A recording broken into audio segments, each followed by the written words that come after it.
कई सारे हमारे सब्सक्राइबर हमसे कमेंट सेक्शन के माध्यम से अक्सर पूछते रहते हैं कि नौकरी छोड़ के खेती करें या नहीं, किसमें ज़्यादा कमाई है, नौकरी में या खेती में। इसलिए हमने आप सभी किसान भाइयों से कम्युनिटी पोस्ट के माध्यम से पूछा था कि जॉब छोड़कर खेती करें या नहीं। इस टॉपिक पर वीडियो चाहिए। 84% किसान भाइयों ने हाँ बोला। इसलिए हम इस वीडियो में आज इस टॉपिक के ऊपर एक विस्तृत चर्चा करेंगे। साथ ही जो किसान भाई कई वर्षों से खेती बाड़ी करते आए हैं, उनके मन में भी यह सवाल जरूर होगा कि खेती छोड़ के नौकरी कर ले या फिर कोई और काम कर ले, शायद उसमें कमाई ज्यादा होगी। इस तरह के मन में सवाल आना बहुत ही कॉमन है। और इस वीडियो को देखने के बाद में आपके मन में नौकरी वर्सेस खेती या खेती वर्सेस नौकरी के जो भी सवाल आ रहे हैं, उन सवालों के आपको जवाब मिल जाएंगे। हम इस वीडियो को तर्क शक्ति से समझने की कोशिश करेंगे, ना कि भावनात्मक रूप से। इसलिए आप भी इस वीडियो को तर्क शक्ति से ही समझें। साथ ही साथ हम इस वीडियो में इस निष्कर्ष पर भी निकलेंगे कि आपके लिए नौकरी सही है या फिर खेती करना सही है। इसलिए इस वीडियो को शुरू से लेकर अंत तक जरूर देखें। और वीडियो में आगे बढ़ने से पहले अगर आपने अभी तक इस वीडियो को लाइक नहीं किया है तो इस वीडियो को लाइक जरूर करें। सबसे पहले समझते हैं कि इस तरह के सवाल हमारे मन में आए कहां से। तो इसका जवाब है YouTube से। आपने अक्सर YouTube पर कुछ इस तरह के वीडियो जरूर देखे होंगे जिनमें यह बताया जाता है कि सरकारी नौकरी छोड़ के इस किसान भाई ने कमाए आज करोड़ों रुपए। यह किसान भाई नौकरी छोड़ के कमाता है लाखों रुपए महीना। क्या इस तरह के वीडियो गलत होते हैं? जवाब है नहीं। तो फिर तो नौकरी छोड़ के खेती करना ही सही हुआ। ऐसा नहीं है।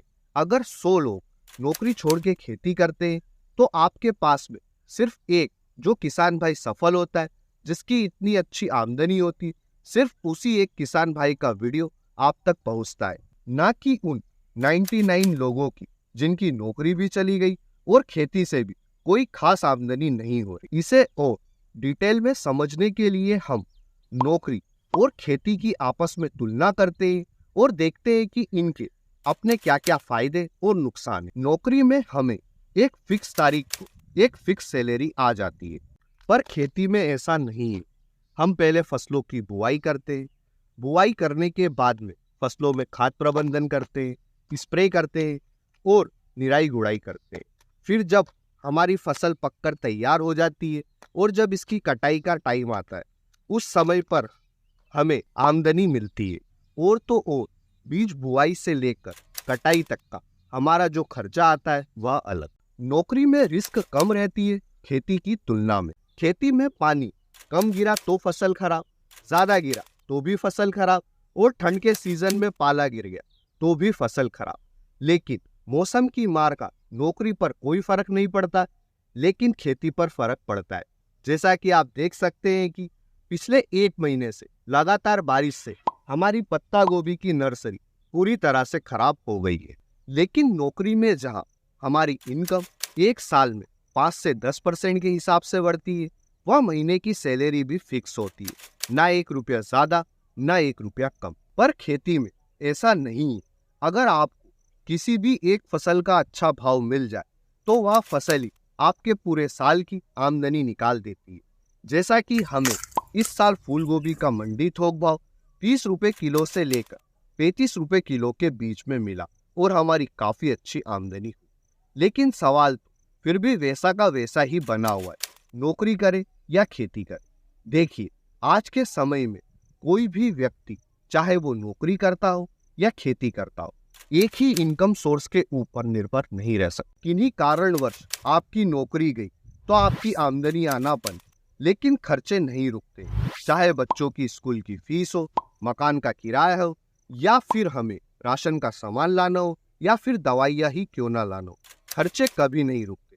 उसी तरह से अगर हमारी किन्हीं भी कारणवश फसल खराब हुई तो हमारी आमदनी आना भी बंद। इसलिए नौकरी करने वाले व्यक्ति एक एक्स्ट्रा इनकम सोर्स के तौर पर खेती कर सकते हैं नौकरी के साथ में। नौकरी के साथ में खेती करना यह कहना आसान है, लेकिन करना मुश्किल है। इसलिए नौकरी के साथ में खेती किस तरह से करें, हम पहले वह समझते हैं। जिन भी लोगों की सैलरी महीने की 15,000 से 30,000 के बीच में है और उनके पास में 5 या 5 एकड़ से कम जमीन है, तो वे किसान भाई नौकरी के साथ में खेती आसानी से कर सकते हैं। आप उन फसलों की खेती करें जिनमें रोज रोज का काम नहीं रहता है। मशीनों की सहायता से खेती हो सकती है, लेबर की सहायता से खेती हो सकती है और वीक में सिर्फ 1 या 2 दिन का ही काम रहता है। जैसे कि आप सोयाबीन की फसल बो सकते हैं, गेहूं की फसल बो सकते हैं, मूंग, उड़द, सरसों, या फिर आप प्याज लहसुन की फसल बो सकते हैं। और हमारी बागबानी वाली फसलें जैसे कि आम, केला, पपीता, अमरूद, एप्पल बेर और भी बागबानी वाली कई फसलें हैं। इन फसलों को नौकरी के साथ बड़ी आसानी से मैनेज कर सकते हैं। हाँ, इसमें आपकी थोड़ी मेहनत बढ़ जाएगी, आपका समय भी नहीं बचेगा और कुछ समय के लिए आपकी पर्सनल लाइफ भी डिस्टर्ब हो सकती है, पर आपको नौकरी के अलावा एक एक्स्ट्रा इनकम सोर्स मिलेगा। साथ ही जब आप खेती से होने वाला मुनाफा नौकरी से आपकी जितनी इनकम थी उससे 2 गुना हो जाए, उस समय पर अगर आप नौकरी छोड़ना ही चाहते हैं तो आप नौकरी छोड़ सकते हैं। लेकिन तब तक आप नौकरी ना छोड़ें जब तक आपकी खेती से होने वाला मुनाफा आपकी नौकरी में मिलने वाली सैलरी से 2 गुना नहीं हो।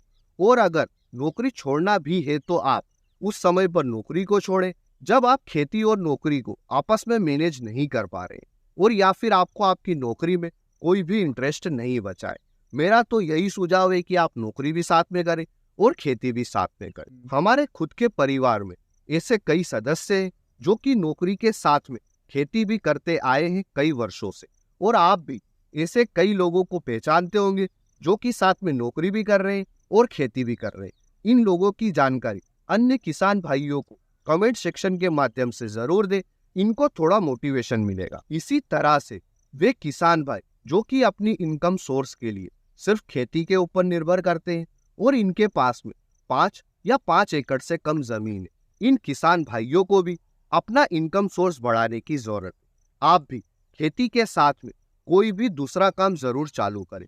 दूसरे काम में कई सारे छोटे छोटे व्यवसाय आते हैं, जैसे आप पशुपालन कर सकते हैं, दूध डेयरी की शॉप ओपन कर सकते हैं, गुलाब की खेती कर सकते हैं, हरे चारे को बेच सकते हैं, या फिर नर्सरी में पौधे लगाकर इन्हें भी बेच सकते हैं। खेती से जुड़े पैसे कमाने के ऐसे कई साधन है, आपको थोड़ा सोचना पड़ेगा और आपके लिए जो जरूरी है उसका चुनाव करके आपको अपना इनकम सोर्स बढ़ाना होगा।